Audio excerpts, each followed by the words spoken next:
آپ لوگ حیران ہوتے ہوں گے، باتیں کرنے کی بہت ساری ہیں، عنوان چلو پھر میں اس کو چھیڑتا ہوں۔ ایک قصیدہ چلتا ہے مصطفیٰ جان رحمت پہ لاکھوں سلام، سنا ہے کبھی آپ نے؟ آپ کیا سمجھتے ہیں کہ یہ نبی پاک علیہ السلام کی تعریف میں ہے؟ نہیں۔ میں ان لوگوں کو دعوت فکر دیتا ہوں کہ اعلیٰ حضرت کو گستاخ نہ بناؤ۔ اتنے بڑے آدمی تھے اور آپ ان کو گستاخ بنانا چاہتے ہیں؟ کیوں؟ اس کے اندر ایک جملہ کھڑا ہے، کثرت بعد قلت پہ اکثر درود، عزت بعد ذلت پہ لاکھوں سلام۔ اس قصیدے میں ایک جملہ ہے، کیا کہتے ہیں کہ جو نبی پاک صلی اللہ علیہ وسلم کو کثرت ملی ہے قلت کے بعد، اس کثرت پہ اکثر درود و سلام ہو، اور جو عزت ملی ہے حضور کو ذلت کے بعد، اس عزت پہ بھی لاکھوں سلام ہو۔ اب آپ بتائیں حضور کے لیے ذلت کا لفظ اعلیٰ حضرت استعمال کر سکتے ہیں؟ اتنے بڑے آدمی یار کیسے کر سکتے ہیں؟ تمہارے اعلیٰ حضرت مجدد دین و ملت، فاضل بریلویت، اور سیدی و مرشدی و سندی و زخری و مفخری اور پتہ نہیں کیا کیا القابات، اتنی بڑی شخصیت اور حضور کو ذلت کے مقام پہ کھڑا کرے؟ نہیں، ایسا نہیں ہو سکتا۔ تمہارے مذہب کی سوچ بتا رہا ہوں، نہیں یار۔ پھر اب دو صورتیں ہیں، اگر یہ قصیدہ حضور کے لیے ہے تو پھر یہ شعر بھی کس کے لیے؟ بولو۔ تو پھر ماننا پڑے گا کہ اعلیٰ حضرت نے گستاخی کی ہے۔ میں کہتا ہوں نہیں، ان کے لیے مانو ہی نہیں آپ۔ میں ایک مشورہ دیتا ہوں، آپ کہو کہ یہ پورا قصیدہ اعلیٰ حضرت نے اپنی بیوی اور بیٹوں کے لیے لکھا ہے۔ دلیل مصطفیٰ جان رحمت، مصطفیٰ بیٹا ہے اپنا، ایک بیٹے کا نام مصطفیٰ تھا، اور جان رحمت کیا ہے؟ یہ بیوی کو پیار سے کہہ رہے ہیں جان رحمت۔ تو یہ قصیدہ اپنے گھر کے لیے ہے، مصطفیٰ جان رحمت پہ لاکھوں سلام، شمع بزم ہدایت پہ لاکھوں سلام۔ یہ اعلیٰ حضرت اپنے گھر، اپنے خاندان، اپنے بچے، اپنی بیوی، ان پہ لاکھوں سلام کے ورد پڑھ رہے ہیں، اور یہ نبی پاک علیہ السلام کے لیے نہیں کہہ رہے۔ اگر تم کہتے ہو نہیں حضور کے لیے ہے، تو پھر گستاخ بھی تو ماننا پڑے گا تمہیں۔ ہم کہتے ہیں نہیں یار، اتنی بڑی شخصیت ہے تمہاری، اتنے بڑے امام تھے، اتنے بڑے تمہارے مقتدا اور پیشوا ہیں جن سے نقطہ برابر خطا نہیں ہو سکتی۔ نبیوں سے تو گناہ کبیرہ بھی تم نے لکھا ہو سکتے ہیں، لیکن اعلیٰ حضرت سے تو نقطہ برابر خطا ہو ہی نہیں سکتی۔ زبان و قلم خدا کی حفاظت میں ہے۔ تم یوں سمجھتے ہو ان کی عظمت شان کے گیت گاتے ہو، نبیوں سے لغزش ہو سکتی ہے لیکن ان سے لغزش بھی نہیں ہو سکتی۔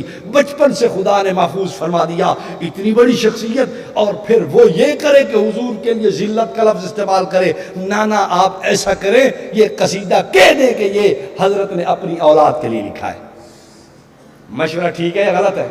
ورنہ اس بات کا جواب دیں، ورنہ اس بات کا وہ جواب دیتے ہیں، وہ کہتے ہیں کہ یہ عزت بعد ذلت نہیں، یہ عزت بعد ذلت ہے۔ یہاں کراچی کا ایک بہت بڑا سید کہلانے والا وہ اس اشکال کا جواب دیتا ہے، کہتا ہے وہاں بھی اعتراض کرتے ہیں، آؤ میں تمہیں جواب دوں، یہ عزت بعد ذلت نہیں، یہ عزت بعد ذلت ہے۔ اب کر اعتراض، اب کر اشکال، اب اپنا اس کے اوپر اعتراض کر۔ تو اعتراض کی دھجیاں اگاڑ دی ہم نے اعتراض کو جڑ سے اکھاڑ کے پھینک دیا۔ اگر عزت بعد ذلت کا لفظ ہو کہ وہ عزت جو ذلت سے بہت دور ہے، اس عزت پہ لاکھوں سلام ہو۔ اب بتا، حضور کے لیے ذلت کا لفظ تو استعمال نہ ہوا۔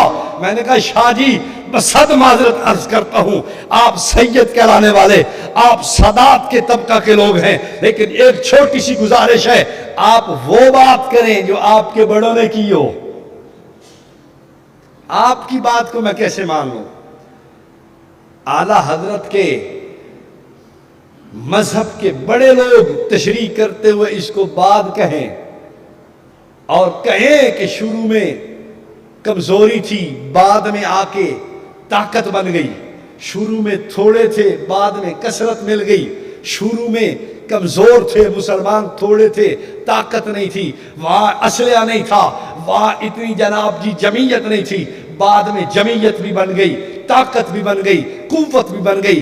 عزت بعد ذلت کا یہ معنی اگر تیرے سارے شارحین نے لکھا ہو شاہ جی، پھر یہ اعتراض حل نہیں ہوا، اعتراض کھوب گیا ہے. کھوب سمجھتی ہو؟ نہیں سمجھے. کبھی آپ نے میخ کو گاڑا ہے؟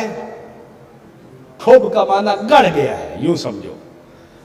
میخ کو آپ ٹھونکو تو وہ گڑ نہیں جاتا، پھنس نہیں جاتا. یا کبھی آپ نے وہ کیا کہتے ہیں اسے، کھونٹے جس کے اوپر بھینس یا جانور باندھا جاتا ہے، اسے زمین میں گاڑ دیا جاتا ہے، وہ پھر اکھڑ نہیں سکتا، پھر نکلتا نہیں ہے، پھر ہمت بہت لگتی ہے. میں نے کہا شاہ جی اعتراض ختم نہیں ہوا، اعتراض گڑ گیا ہے. اب میرے پاس ہدایت بخشش کی کئی شروحات ہیں. انڈیا سے چھپنے والی بھی موجود ہیں، پاکستان سے چھپنے والی بھی موجود ہیں. انڈیا سے ایک کتاب سخن رضا شرح ہدایت بخشش مولوی اول دین قادری رضوی نے لکھی ہے. اس نے بھی اس لفظ کو بات تسلیم کیا ہے. کاموں کی سے ایک کتاب شرح سلام رضا نعیم اللہ خان قادری نے لکھی ہے. اس نے بھی اس لفظ کو بات تسلیم کیا ہے. بود نہیں مانا. لاہور سے شرح سلام رضا ایک بہت بڑا ان کا مفتی ہے، اس نے لکھی ہے. اس نے بھی اس کو بات تسلیم کیا ہے. بود نہیں مانا. ایک کتاب غلام حسن قادری نے اس کتاب کی شرح لکھی ہے، اس نے بھی اس کے اندر اس کو بات تسلیم کیا ہے. بود نہیں مانا. ایک کتاب فیض احمد اویسی نے ہدایت کے بخشش کی شرح لکھی ہے کئی جلدوں کے اندر، اس نے بھی اس کو بات مانا ہے، بود نہیں مانا. اور ایک کتاب لطمت الغیب کے نام سے پیر نصیر الدین گولڑی نے ترتیب دی ہے، اس نے بھی اس لفظ کو بعد مانا ہے، بود نہیں مانا. میں 5-6 کتابیں پیش کر رہا ہوں تیرے گھر کی، وہ سارے کہیں یہ لفظ بعد ہے، بود نہیں ہے، تو تیری بات کی حیثیت کیا رہے گی؟ میں کیسے مانوں شاہ جی آپ کی بات؟ آپ کے سادات ہونے، آپ کے سید ہونے اور آپ کے شاہ جی ہونے کا احترام ہے مجھے. آپ سید کہلاتے ہیں، میں احترام کرتا ہوں، لیکن یہ نہیں مسئلہ کہ آپ کی غلط بات کو میں صحیح کہہ دوں. نہیں، یہ ہم سے نہیں ہو سکتا. غلطی ہے. آپ کو چاہیے کہ رضا خان کو مانو کہ وہ بے ادبی کر چکا ہے، یا کہہ دو کہ قصیدہ اعلیٰ حضرت نے اپنی بیگم کے لیے لکھا ہے. بیگم کی تعریف بھی تو کر دینے میں کیا حرج ہے؟ بیگم کی تعریف کر دینے میں کیا حرج ہے؟ بیگم کو خوش کرنے کے لیے تو بندہ جھوٹ بھی بول دیتا ہے. اور شریعت بھی آپ کو کچھ نہیں کہتی. کھانا کسی کام کا نہیں پکا ہوا، آپ تعریف کر دیں پھر بھی وہ خوش ہو جائے گی کہ واہ بھائی واہ میں کہے کام کا نہیں پکے ہوئے، مرچہ ڈھیر ہے، لون ڈھیر ہے، نمک زیادہ ہے، مرچ زیادہ پہ، واہ کیا بات ہے، آج تو بس انگلیاں ہی چوستے اور چاٹتا جا رہا ہوں، کیا بات ہے. اس پہ بھی اجر ہے آپ کے لیے. میاں بیوی کو اگر لڑائی ہے، کوئی بندہ ان کو صلح کرانے کے لیے جھوٹ بھی بول رہا ہے، تو یہ بھی بہت بڑا اجر ہے. بات ٹھیک کہہ رہا ہوں یا غلط کر رہا ہوں؟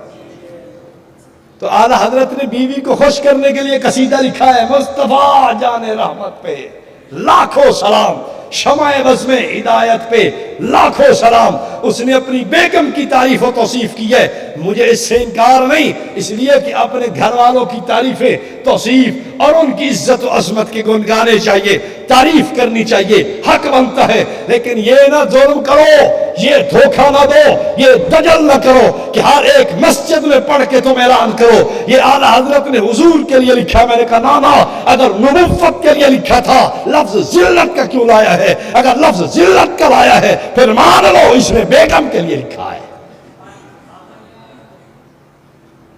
اگر حضور کے لیے لکھا تو پھر گستاخ ہے، پھر مانو.